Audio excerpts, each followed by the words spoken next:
What's up?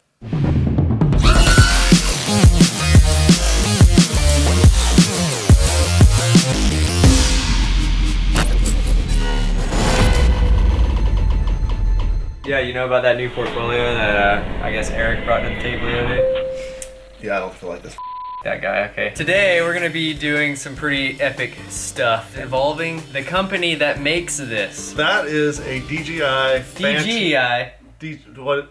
Everyone says DJI, it's J. Did I say? Right? J-I. Say Phantom 4 Pro. Today we got these, the new DJI Tachyon snail situation, 2305 2400 kV. It's got these tri-blades on there, which I have no idea what the pitch is, but they're quick disconnect like the Phantom series. Not sure how well that's going to hold out in a crash. They have sent us motors, props, and they only sent us a couple props. They only sent us 10, so they must think we're good pilots or something. They also give us this, the Tachyon DJI ESC Combo. It's a 4-in-1. It's not an all-in-one because it doesn't have a flight controller, but it does have the 4 ESCs. It weighs about 10-15 grams, and then you got these 4 motors, which are very high quality. 5-volt and 12-volt regulation on the ESC. Yeah, the ESC board. This is a frame by DJI as well. I don't know how well it's going to fare, and I've noticed this the other day, which I haven't even showed Kevin yet, but listen. I want to say it's the prop making that noise, but my dad kind of pointed out that maybe it's the frame resonating as well. It looks like 4.5 mil carbon or 4 mil carbon. Yeah, they also have this weird camera mount thing, which I don't know if you can see because Kevin's face is in the frame and it's gonna focus on his head. So it was like, ah! That is a HS1177 with a GoPro lens that fits in there pretty nice like. But we're also, today, instead of using what we normally would use, I don't know, it's white. Yeah, it's fitting. It fits the whole DJI profile. So this is the new Taranis Q7X. It is essentially a cheaper version of the Taranis. I don't know how you get cheaper than the Taranis, but it actually, to me, it looks more quality than the Taranis. We just got this thing. This is gonna be the first time I use it. It's got the port on the back, LED screen. It's got a little spinny wheel thing. Yeah, I'm not sure how I feel about the spinny wheel thing. I like the spinny wheel thing. I kind of like it, I kind of don't. I guess I got to use it for a little while. You'll like it. Also, we're going to be using this Betaflight F3 board, which is freaking all-in-one, literally like, well, it doesn't have ESCs. But yeah, PDB, OSD, flight controller, current sensor, the ability to control your VTX, change your channels and your output power on the Unify Pro and the Tramp. And it also is the first board that supports every feature of Betaflight. I know a lot of the Betaflight boards, if you do things like enable D-Shot, then it shuts off other functions because it just doesn't have the power to handle all that. This one can do all the things. So. All right, so anyways, we have all of these new products that we're gonna be using on this DJI quad. Okay, we're gonna get to building and we will see you guys in a little bit. Oh wait, I'm taking the elevator. All right. That was appropriately awkward.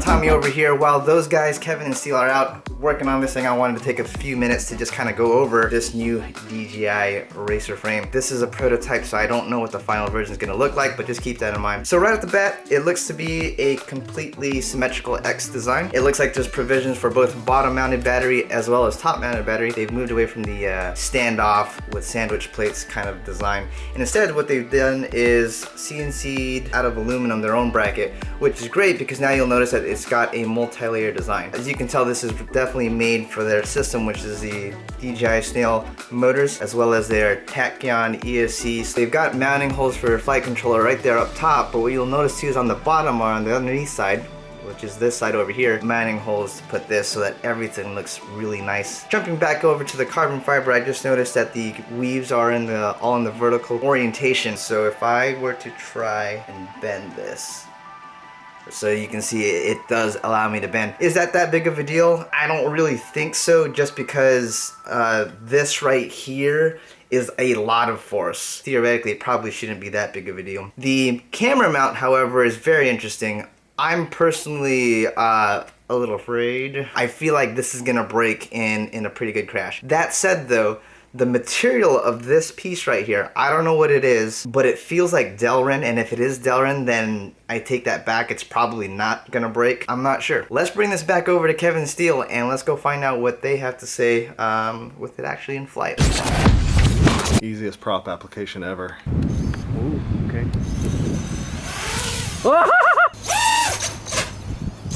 Holy slow rates of death. It's gonna definitely need some tweaking. Damn! Not half bad. I'm excited to oh, it's cold. So what do you think? First impressions? I'm actually pretty damn impressed. It feels really light, and it could be because it is light. 565. That's about what I usually am. But you can't change props that quick.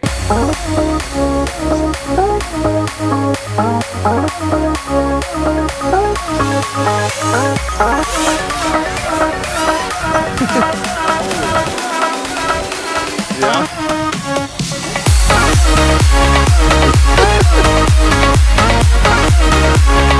You done scared the geese. Holy God! What was that? Beta flight.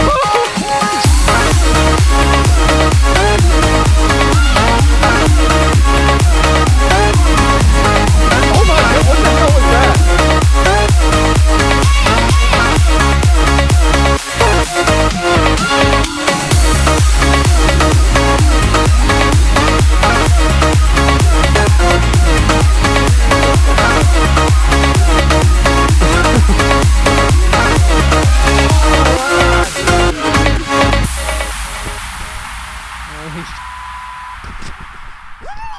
What'd you think? It's not quite as much power as what I'm used to, like power thrust to weight. The tune, I would tighten it up a little bit, and the rates are just not mine. But it's got a lot of potential for sure. What about that thing? This thing feels nice. I didn't even think about the sticks in my hands.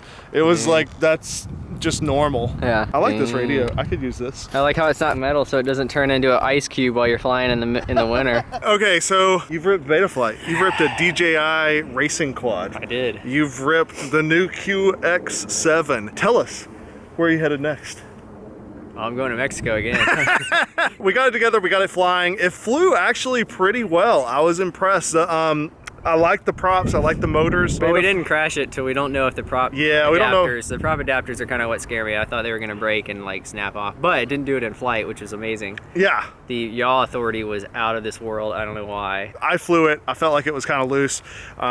When I got into tuning it, I realized that I couldn't actually turn up the gains at all. Everything kind of had to go down instead. And I think that that's really a limitation of those ESCs and really being tied into one-shot 125. Yeah. So unfortunately, I think the ESCs are the weak point in that scenario. And the freaking motors and props are very amp hungry. Like Yes. we were getting like a minute and a half of flight time. Yeah, it was dumb. If you weren't watching the OSD, you were gonna just destroy batteries. All right, guys. Well, thanks for coming. If you enjoyed this, give us a like. Let us know what you thought in the comments. Let us know if you want to see the QX7 later on in a review or some more info on Betaflight. And yeah, come back, check out more videos. Thank you guys. Bye. Later.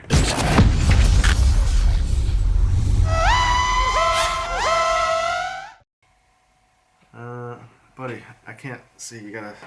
OSD is on. Air mode, no. Dude, you're cute. You are cute. But I gotta work. Okay.